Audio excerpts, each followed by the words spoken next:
a small, forgotten town in rural America, there was an old train depot that locals avoided at all costs. Despite being a functional railway station, people preferred long bus rides to nearby towns over boarding a train there. The depot was rumored to be haunted, its eerie silence and flickering lights fueling tales of ghostly encounters. One stormy night, a train pulled into the depot, and two passengers, Brandon and his wife, Melissa, stepped onto the deserted platform. The station was empty, shrouded in an unsettling quiet, broken only by the distant howl of the wind. Brandon and Melissa sat on a rusty bench, their suitcases at their feet. "This place gives me the creeps," Brandon muttered, pulling out his phone. "I'm calling Jake. He needs to pick us up ASAP." He dialed his older brother. "Jake, where are you? We're at the depot. Come get us, man. This place feels wrong." Jake's voice crackled through the phone. "I told you not to take the train, Brandon. That depot's haunted. Stay put, don't move. I'm on my way." "Haunted?" Brandon scoffed, hanging up. "He's full of it. Ghosts aren't real, Melissa. Jake will be here soon." Melissa shivered, clutching her jacket. "Brandon, that train's still here. Shouldn't it have left by now?" "It's probably the last stop," Brandon said, though his voice wavered. They sat in tense silence, the train looming in the darkness. Suddenly, the train's horn blared, shattering the quiet. The cars were pitch black, no lights or passengers visible. Slowly, the train began to move. "Look, it's leaving," Melissa whispered. But then they heard it, boots crunching on the gravel, growing louder. A shadowy figure approached, barely visible in the dim light. "Brandon, someone's coming," Melissa hissed. "Probably the ticket inspector," Brandon said, trying to sound calm. But as the figure stepped closer, their blood ran cold. It was the ticket collector, but his face was grotesque, skin charred and peeling, bones protruding through torn flesh. "Tickets," he rasped, his voice like gravel. Brandon and Melissa froze, too terrified to move. "Show me your tickets," the collector growled. Trembling, Brandon fumbled for their tickets and handed them over. The collector's hollow eyes scanned them. "These aren't for this station. They're for another. You're in the wrong place."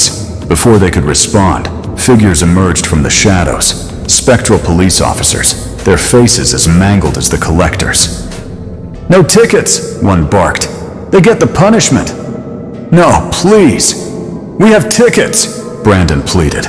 But the officers grabbed them, dragging them toward the tracks.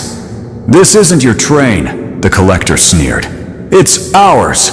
The train's interior suddenly lit up, revealing grotesque figures inside, all staring at Brandon and Melissa.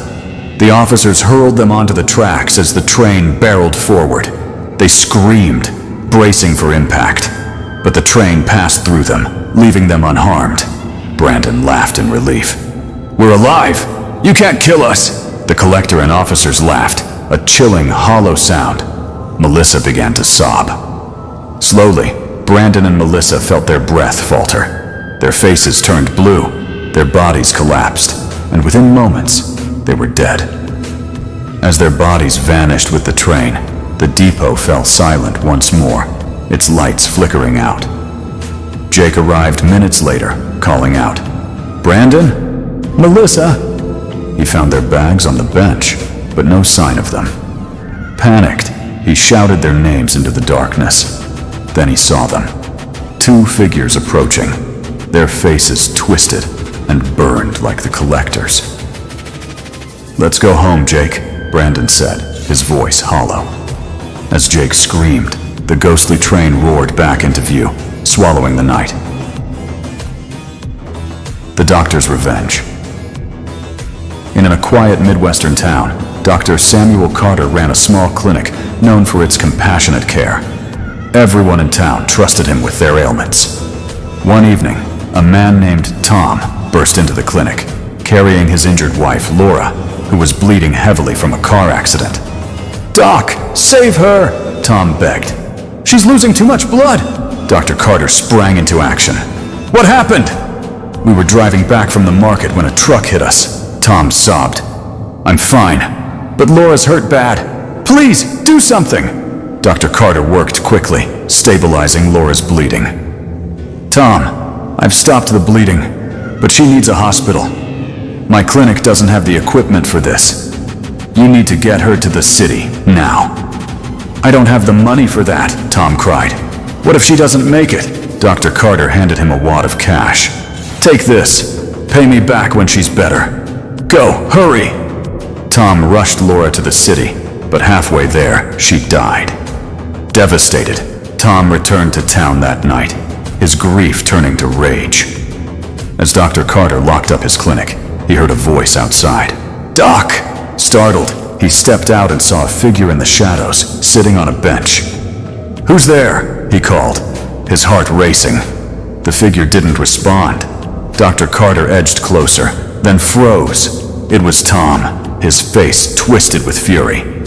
"My wife's dead, Doc," Tom snarled, standing. "And it's your fault." "Tom, I did everything I could," Dr. Carter said, backing away. "You need to calm down." "You killed her," Tom roared, grabbing a scalpel from the clinic's table. "If you treated her here, she'd be alive." Before Dr. Carter could react, Tom plunged the scalpel into his stomach. The doctor screamed, collapsing as Tom stabbed him again. "Go apologize to her in hell," Tom spat, fleeing into the night. That night, a storm raged. Tom, alone in his house, heard a knock at the door. "Who's there?" he called, trembling. No answer. He opened the door to find a man under an umbrella, his face hidden. "Tom?" the figure said. "Who are you?" Tom demanded. "Your wife sent me," the man replied, lowering his umbrella. It was Dr. Carter, his stomach still bearing the bloody wounds.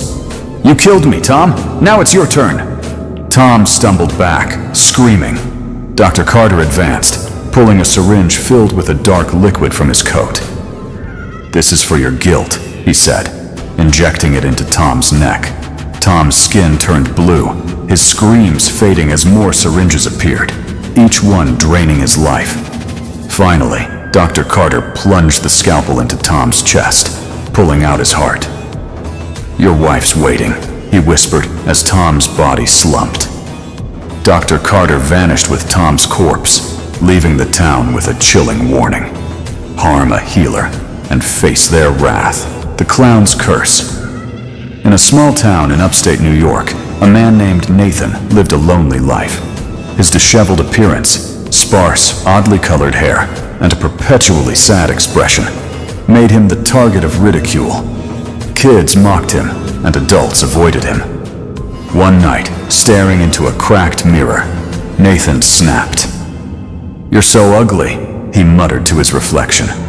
"No one likes you. You need a new face. A happy one." He grabbed red paint and smeared a wide grin across his lips. White makeup covered his face, hiding his sorrow, and black circles framed his eyes. In the mirror, he looked like a clown, a twisted, gleeful version of himself. "Now no one will laugh at me," he said, smiling. "I'll make sure everyone's happy."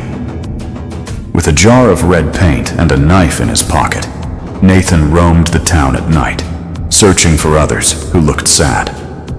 Under a tree, he found a young man, Harry, sobbing alone. "Why are you crying?" Nathan asked. "My boss fired me," Harry choked out. "Leave me alone." "Your face looks so sad," Nathan said, his clown grin widening. "Let me fix it." Before Harry could react, Nathan lunged, slicing his cheeks with the knife to carve a permanent smile. Blood poured as Harry screamed, his face now a grotesque mockery of joy. Nathan laughed, wiping the blade. "Now you're happy forever." But Harry's tears didn't stop. Enraged, Nathan stabbed his eyes, silencing him forever. "No more tears," Nathan whispered, leaving Harry's body under the tree. Night after night, Nathan's victims piled up, their faces carved into bloody smiles. The town lived in fear, locking doors at dusk. One night, a teenager named Mike was biking home when he crashed near Nathan. The clown loomed over him, laughing. "You're in pain. Let me help." Mike, terrified, grabbed a metal rod from the ground and stabbed Nathan's stomach. No blood came. He stabbed again, aiming for Nathan's chest. Still nothing. Nathan's laughter grew louder, his clown face more menacing. Desperate, Mike drove the rod through Nathan's mouth, piercing his painted grin. Nathan's laughter stopped, his body went limp, and the clown's curse died with him. The town breathed easier, but Nathan's story left a lasting lesson. Never mock the broken, for their pain can unleash horrors.